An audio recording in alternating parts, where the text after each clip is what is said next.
안녕하세요. 김동섭입니다. 10월 30일 아침 시작하도록 하겠습니다. 감기 기운이 있어서 목소리가 조금 안 좋을 수 있습니다. 죄송합니다.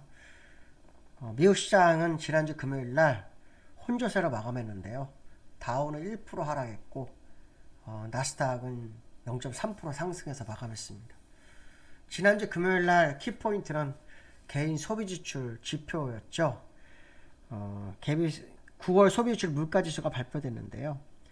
전년비 3.4%, 전월비 0.4%, 전월에 발표된 거 거의 동일하게 나왔습니다. 차이점이 있었다면 개인 지출이 0.7% 증가해서 예상치보다 0.5%보다 증가했다는 거죠.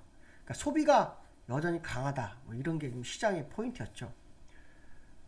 미국 시장은 지금 지표가 둔화돼야 되거든요. 지표가 둔화되지 않으면 시장에 도움이 안 됩니다. 왜냐하면 금리가 동결돼야 되니까요. 물론 현재 미국에서는 11월 달에 금리 동결 가능성이 95%가 넘습니다. 그래도 시장의 지표가 침체는 아니더라도 둔화 쪽으로 포인트가 맞춰지기를 바라는 그런 모습이 있습니다. 근데 전화가 비슷했기 때문에 어떻게 보면 안도의 한숨이었고요. 어떻게 보면은 여전히 인플레이션 2%까지 가기까지는 시간이 많이 걸리겠구나 이런 생각을 할 수 있겠죠. 결국 긴축 모드가 고금리가 상당히 오래 갈 수 있겠구나 이렇게 해석을 할 수 있었던 것 같습니다. 지난주 금요일 이슈 중에서요. 제이미 다이먼이 JP 모건의 최대 CEO죠. 그가 보유한 주식이 860만 주고 스탁 옵션하고 뭐 이것저것 받으면 1000만 주 됩니다. 이걸 단계적으로 내년부터 100만 주씩 판다는 얘기가 나왔어요. 그게 JP 모건을 3.1% 하락시켰는데요. 은퇴 가능성이 제기되고 있습니다. 그러니까 이게 이제 또 미국에는 또 새로운 하드로 자리매김할 수 있죠. 왜냐하면 JP 모건의 이 제이미 다이먼이 미국 시장을 계속해서 방어적 역할을 하는 발언이나 행동을 많이 했거든요. 근데 그가 갑자기 주식을 판다고 하니까 시장이 약간 불안한 양상도 보이는 모습이 있었습니다. 은퇴 가능성이 제기되고 있다는데 가봐야 알겠죠. 네, 가봐야 알겠습니다. 이번 주에는 FOMC 회의가 있습니다. 시장에서는 금리 동결 가능성 95% 이상 보고 있는데요. 10월 31일 날 내일 밤부터 11월 1일 이렇게 있습니다. 그래서 이틀간 있는데요. 그 결과는 우리가 목요일 날 보시죠. 그래서 금리가 동결 가능성이 높은데 어떤 결과가 나오는지, 특히 성명서에서 점도표에서 연준 이사나 의원들 어떤 생각 이걸 좀 확인해야 될 거다. 매파적이냐 비둘기파적이냐 거기에 따라서 시장의 방향성이 상당히 다를 수 있다. 이런 해석할 수 있겠죠. 그 다음에 1일 날은 그날 그 FOMC가 끝나는 날은 ADP 민간고용 발표가 있습니다. 민간고용 한포 고용지표를 봐야 되겠죠. 둔화되느냐 안 되느냐 봐야 될 것 같고요. 그 다음에 이번 주에는 시가총 1위 애플이 실적이 발표가 있습니다. 2일 날 있습니다. 2일 날 스타벅스도 있습니다. 그래서 이번 주에는 FOMC와 고용지표와 기업 실적 중에 애플 이게 이제 시장의 관전 포인트가 되겠다 이렇게 보시면 될 것 같고요. 나스닥은 0.3% 상승, 다우는 1% 하락입니다. 기술적으로 보면 다우 먼저 보면요, 일단 이게 깨졌죠. 이게 깨졌습니다.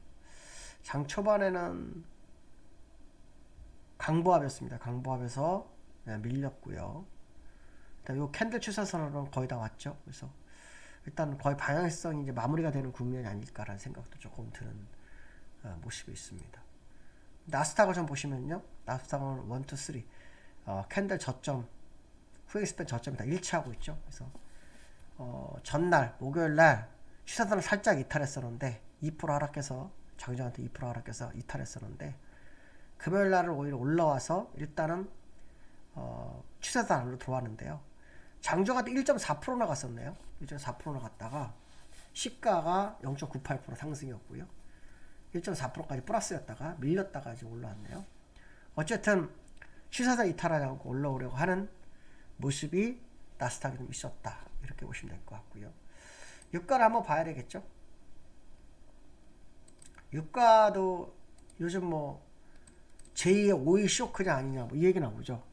이스라엘과 하마스 분쟁이 시작이 되고 있고 어저께 이스라엘이 뭐 지상군을 뭐 투입했다 뭐 이런 얘기도 있는데요.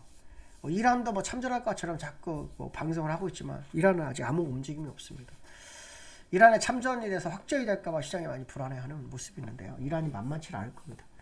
어쨌든 지금 현재 유가는 2.8% 올랐네요. 85%까지 85달러가 올랐는데 여전히 행보죠. 후행 스펙이 나갈 수 있는 공간을 열고 있는 과정입니다. 저는 유가가 올라갈 수 있다고 봐긴 하는데요.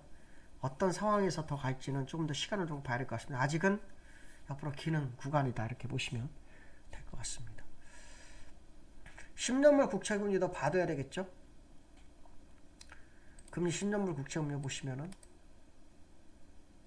10년물 보시면 여기 이 안에 갇혔죠. 그래서 지난주에 10년물 4.84에서 끝났네요. 이 안에 갇혔습니다. 그래서 이게 더 올라가래도 옆으로 기면서 올라가야 되는데 한번 갇히면 내려오게 돼 있죠. 그래서 한 번에 내려올지 이렇게 위로 파동을 그려서 내려올지는 좀 지켜봐야 되겠지만 10년물도 일단 소강 상태에 접어든 것 같다. 뭐 이런 해석을 할 수 있을 것 같고요. 증시의 부진에 의해서 B2가 감소했다는 말이 있습니다. 아시겠지만 우리나라는 그 주담대가 올해 굉장히 많았죠. 올해 주담대가 코스닥하고 코스피 합해서 최고가 얼마냐면 20조 5,500억 정도 됩니다. 5,500억. 근데 이게 지금 17조 4,790억 원으로 줄었습니다. 한 달 만에 2조 원에 감소했는데요. 올해 2월달 이후로 최저치라고 합니다. 결국 반대 매매가 많이 나왔다는 거죠. 지난주에 2차 전지들 무너지면서 반대 매매가 많이 나왔죠. 그래서 반대 매매가 그만큼 많이 나왔다는 것은 이제 시장이 가벼워졌다라는 생각도 할 수 있죠. 왜냐하면 이 B2가 나와서 반대 매매가 줄어들면 많이 나오게 되면 시장은 굉장히 가벼워지거든요. 그랬을 경우 이제 주가가 빠르게 오르는 경우도 있습니다. 어떤 변화가 있지. 물론 이슈가 따라 붙어줘야 되겠죠. 이슈가 따라 붙어야 되겠지만 이슈가 없으면 좀 어렵지만 이슈가 이제 나타나기 시작하면 오를 수 있죠. 주말에 나온 뉴스 중에 공매도 전면 금지 가능성 뉴스 터지기 시작했습니다. 그러니까 지금 금융위원회에서 11월 초에 의견을 수렴해서 뭐 해보겠다 뭐 이런 얘기가 있는데 실제로 진행이 될지 안 될지 모르죠. 우리나라 MSCI에 가입이 되려면 하면 안 되거든요. 하지만 지금 그 얼마 전에 외국계에서 공매도 가지고 불법 공매도가 이루어졌기 때문에 이 부분에 대한 처우 개선은 있어야 되기 때문에 아마 전면 금지 뭐 이 가능성이 시장에 대두되는 것 같습니다. 그래서 주말에 나온 뉴스가 이 뉴스가 시장에 어떤 반응을 주는지 한번 봐야 될 것 같고요. 그 다음에 세 번째로는 외국인이 3개월째 우리나라 주식을 팔고 있는데요. 셀코리하고 있는데 이달에만 지금 2조 9천억 또 팔았습니다. 이달에만 2조 9천억 팔았는데요. 코스피 차트 보시면은 지난주 금요일이 바닥이었거나 오늘 추가로 조금 밀어서 올라갈 건지 봐야 되겠죠. 2300 이탈을 하느냐 안 하느냐를 결정하는 오늘 하루가 될 것 같습니다. 근데 제가 볼 때는 이제 기술적으로는 무리하게 좀 내려왔거든요. 전 세계 차트가 거의 다 똑같은 위치에 왔습니다.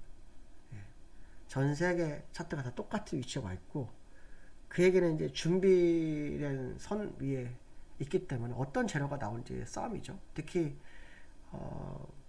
이스라엘과 하마스 분쟁이 계속 진행이 되고 있지만 더 이상 확전은 되지 않고 있다는 거 이게 되게 중요할 것 같고요. 그 다음에 이제